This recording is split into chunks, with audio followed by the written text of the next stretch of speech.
Not only were Quinn and the others shocked that Erin had approached Vorden, but so was the whole class. In Dell's class, Erin was the strongest student there. Nearly everyone wanted her on their team, but over the last few days, when people had tried to approach her, she had always given a cold response. It seemed like she was disinterested in everything apart from getting stronger. "I'm sorry," Vorden said, "but I've already decided to make a team with these guys." Vorden's response to Erin seemed to be even crazier to everyone else as well. They had seen Vorden fight that day when they were surrounded by the second years. After witnessing that, no one would say he was any weaker than Erin. If the two of them were to combine powers and found a few other strong people, it meant that they could easily come up with the strongest team in the class. Erin then looked at the group of people who Vorden pointed at. To be honest, she didn't seem to recognize any of them. "Who are they?" Erin said. "What?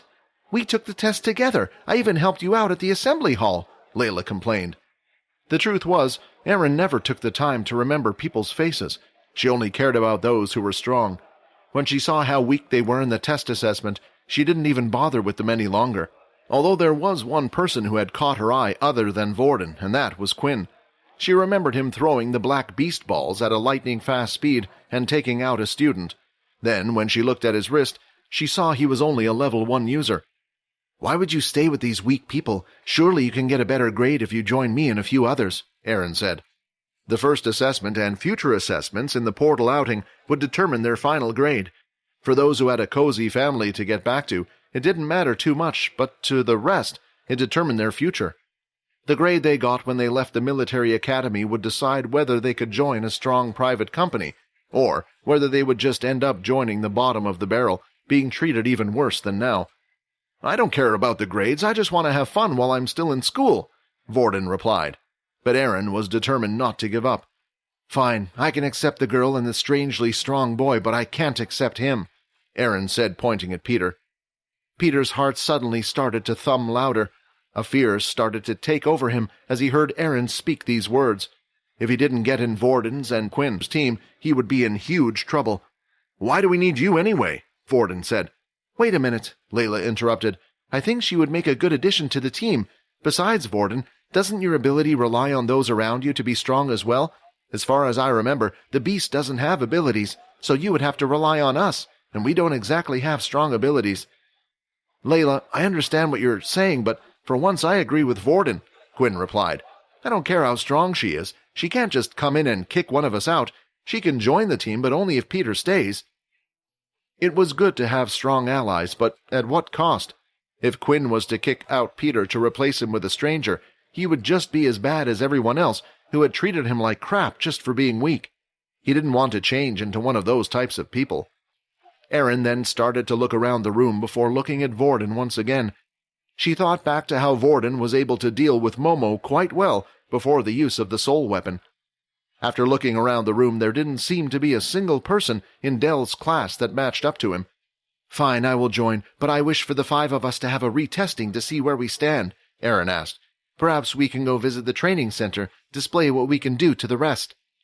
Layla and Quinn looked at each other with a half-worried look in their eye. The 5 of them then headed down to the training center. It was the same place that Layla had first spotted Quinn, who had sneaked in the place at night. Right now, the room was filled with multiple different people from all sorts of different classes. All the other classes had also been informed about the upcoming test and had decided to find out what each other's abilities were. This would give them the best chance of defeating and capturing as many beasts as possible and increasing their chances of survival. "Well, what do you want us to do?" Vorden asked. "I've already seen your powers, but I can't remember too much about the girl and the other two. Perhaps the girl can go first on the strength machine." Layla went up as asked and went to the large circular strength machine.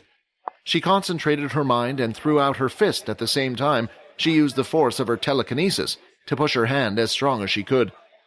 The numbers slowly went up on the machine's display until it had eventually reached number 8. "Damn it, same as last time. Looks like I haven't improved much," Layla complained. "For a level 2, that's a quite weak strength score, but judging by the bow, you're a ranged user anyway. It will be quite handy to have someone like you on the team," Erin said. She then walked up to the 2 boys, Quinn and Peter. "Well, I'm hoping that both of you can at least get the same score as her." Quinn was starting to get annoyed by all her taunts, but he took a deep breath and held it in.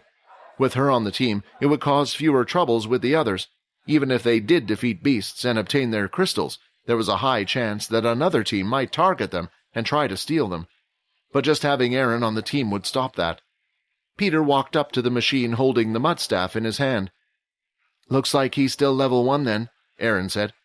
Level 1 Earth users didn't have the ability to extract Earth from the ground. All they could do was reform the Earth in their hand. They could only control the Earth they were touching rather than the Earth around them. As Peter went to punch the machine, the Earth around from the poles started to form around his fist. As he hit the machine, the numbers started to go up, and finally it stopped at 8. The same score as Layla. "Well, what are you waiting for?" Erin said, looking at Quinn. As Quinn walked up to the strength machine, all he wanted to do was punch the machine as hard as he could. He wanted to shut up the arrogant Erin, who felt like she was better than everyone else. Why did she choose to act like this? Simply because she had a better ability than others? Because her family was well off enough to buy her a strong ability book? But Quinn couldn't reveal himself here, especially in front of the others. They all had seen him on the test day, and they all knew Quinn still didn't have an ability apart from Layla. He looked at the machine and started to wonder, if he performed a hammer strike using all his strength, would the number rise up? Surely the number would be above his 16 strength. He readied his fist and redid his footwork. The gauntlets were equipped on his hands, and Quinn let his fist out. He tried controlling the power output, hoping to achieve a similar score to the other two. Bang! His fist collided with the large drum-like machine, and the numbers slowly started to rise. 8, 9, and then finally the number had stopped at 10.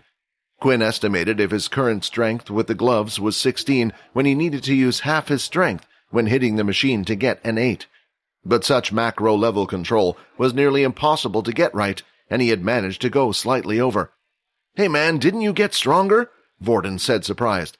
"I thought you got a 5 on the test last time. You been working out or something?" Quinn started to laugh, trying to come up with something. "Actually, it was thanks to that game you showed me," Quinn replied. "I met someone who really helped and showed me how to activate the beast weapon strength properly.